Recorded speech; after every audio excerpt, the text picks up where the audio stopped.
Banange. I am back with Headwrap Kaboozi. Hey! And the just today is a very important topic.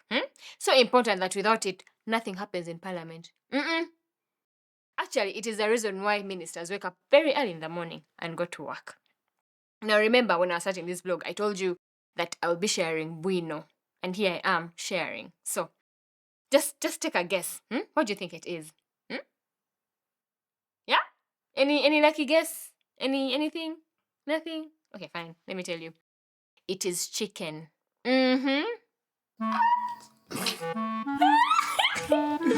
What? Did you think I was going to waste your time on socio-economic analysis or who the president of Uganda is going to be in the next 5 years? Chicken. So, can you wrap your head around this Kaboozi on chicken? You see, chicken is very important, yeah?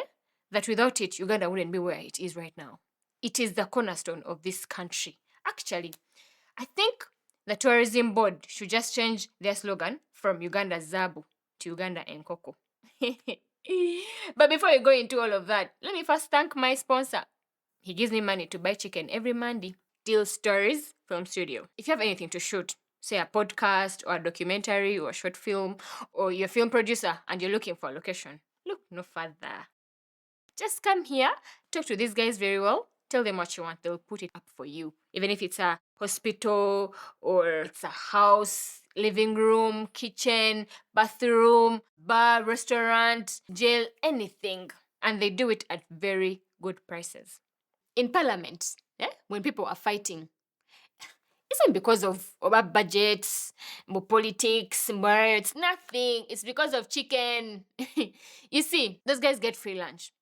So every time they cook chicken and one of them misses, it will be like high school. Do you remember when it was the last day of high school and those guys cooked for us meat?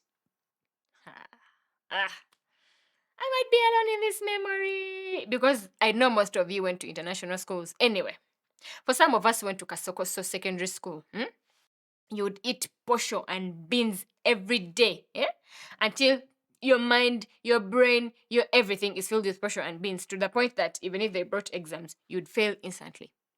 Our teachers didn't know that if you eat a chicken head, you can get a lot of wisdom.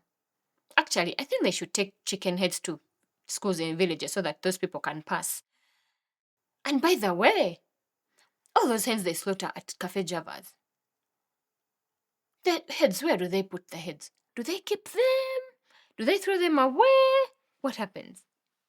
Anyway, I'm suggesting that they donate those chicken heads to government schools so that kids in there can eat chikoko heads and pass exams.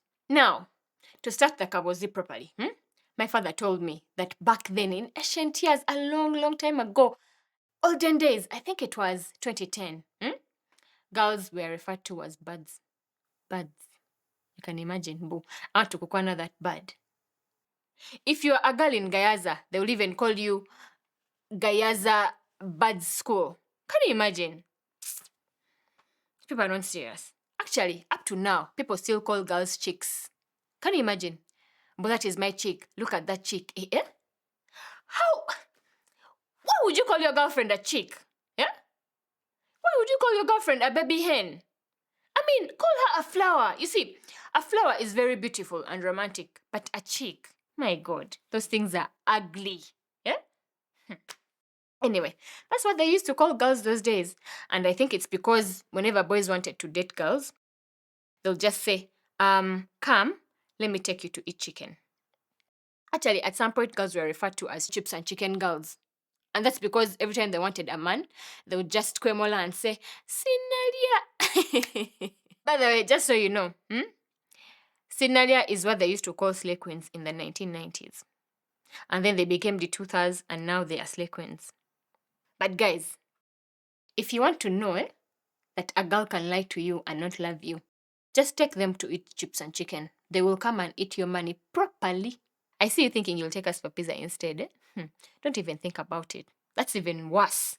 That is very disrespectful. Take a girl to eat beef stroganoff. Or at least braised buffalo wings with guacamole sauce. Pizza? That is what we buy our baby brothers whenever we go to visit them on VD. chicken pizza. That one you can bring any day, anytime. Because you see, chicken is delicious, even if hens are stupid. Don't call me sexist, ate. You see, I can't say hens and cocks in the same sentence because the latter word, you guys have spoiled the meaning of the latter word. Now, yeah, what do they call girls' chicks?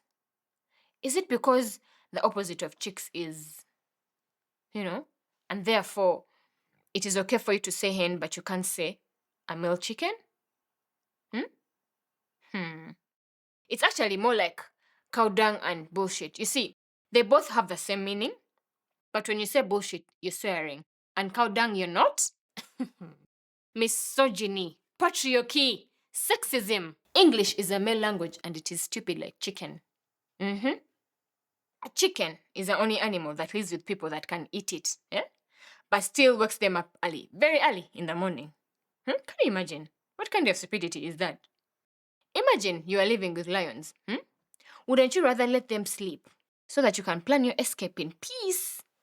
Why would you make noise for them in the morning so that they can wake up and decide to eat you that day? Actually, on top of being idiots, hens are very disloyal. I know I'm supposed to say chicken, but in my head, chicken is that thing on the plate, and hen is the live thing.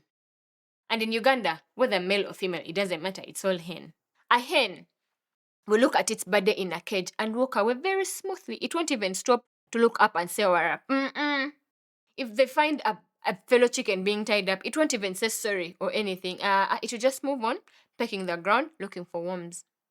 But they're so delicious. I mean, how can you taste that good and still continue walking around, knowing that you won't be eaten? Actually, it is said that there is only one chicken in the history of Uganda that ever died from old age. It was in Sese Island. I think its name was Mukulu, and it used to remind people of a certain dead ancestor. So every time it crowed, people thought it was that Jaja coughing, like kukurukuku, kukurukuku. Actually, every time Mukulu said kukurukuku, they'd say or say Jaja. They even went, got it, and put it in the man's house. It slept in his bed, and whenever it pooped, they would collect the poop and flush it in his toilet. Aha! But a hen that sleeps in a bed is a very special one. Anyway, how you eat chicken and where you eat it really says a lot about your status. Let's start with TV chicken. Do you know what TV chicken is, though? If you think that a rolex is Uganda's biggest invention, think again, because it is the TV chicken. You see, when you go to a restaurant and you order for chicken, they slaughter it and put the hen in the oven, and then you go sit somewhere and watch that hen somersaulting over and over and over again in the oven. Now, in outside countries, that is a very normal thing, but here in Uganda, such ovens are referred to as TVs, hence TV chicken. You understand? So, if you're the kind of person that eats TV chicken, it means you are broke, but you have a lot of time to sit there and watch a hen rotate over and over and over in an oven. Because, clearly, you don't have money to buy water so that you can go sit in a bar and watch a proper TV. If you eat roadside chicken, it means you are very broke. You can't even afford to go to a restaurant. All you can do is go to a place where they are roasting chicken from, and then smell the kawowo and let it enter you very well. And then you'll watch people go in and come out with their pieces of chicken, and then you'll be envious of them. And then you'll say, let me go closer so that I can smell their chicken more. And the closer you get, these guys get suspicious. They're like, unazetuba or what? And then they'll ask you, oyagalachi. And then you'll say, area maker, ateno. How much is this one? Why is this one bigger than this one, yet it's the same price? You'll keep asking stupid questions until you get satisfied from the kawawa and leave. So when you get money, you will come back and buy whatever piece of chicken that is there and hope that it's actual chicken and not karoli. And then for chicken tonight, that one is for drunkards who never leave the bar. It is open 24 hours, and bars are also open 24 hours. But you see, that is very confusing because not everyone that goes to the bar has money. Some of them are actually there to tap other people's drinks. Ruseke Pro Max of you leave your drink there unattended. You come back and it's disappeared. So such people, are the ones that go to chicken tonight. Actually, when you think about it, the chicken at chicken tonight, it is the worst chicken because you see, it's target market. It's those guys who are staggering out of the bar at 3 a.m. who can tell between good and bad chicken. You get? Anyway, moving on. KFC is for people that have some money but they don't have time. And then Cafe Javas, it's for those chicks with sponsors. Yeah? Hey. You know those sponsors that you'd never want anyone to see you with? Those guys that you're ashamed of talking about? Those ones. When such a sponsor sends you money for chikoko, you'll go and call your friends, you'll sit at Cafe Javas, eat from one plate. Meanwhile, you'll even call the waitresses to come and sing happy birthday for you, even if it's not your birthday. And then there is you who slaughters the nigger and cooks it yourself. Man, you have time. You have so much time. Actually, I think you even like chicken twingiri. Do you know what that is? Okay, so some people call it a tail and others call it the nyash. By the way, how come I've never seen chicken twingiri on a menu? Yeah? I mean, if you can order for chicken wings, you can definitely order for chicken twingiri. Actually, you know what?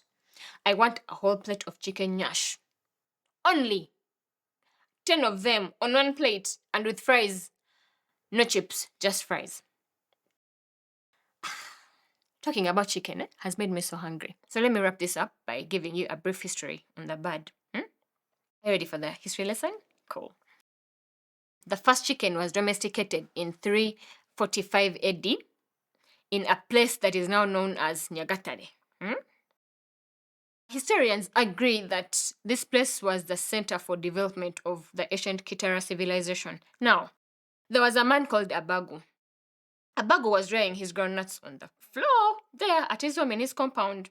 And then out of the blue, some bird by the scientific name of Gandus philadelphia comes through and starts to eat the man's nuts. So the man looks at the bird and gets pissed and tells it, "Go, if you don't stop eating my groundnuts, I'm going to eat you." The bird just continued eating the groundnuts, peck, peck, peck, peck. So Agagu got the bird, and the rest was history. Can you wrap your head around this chicken kaboozi? If you can, please like, comment, subscribe, and share with your boyfriends and girlfriends. And by the way, tell them to stop eating chicken because you see, chicken eats cockroaches. So when you eat a chicken, that means you've eaten a cockroach as well. So please share with your girlfriends and boyfriends and tell them to stop eating chicken.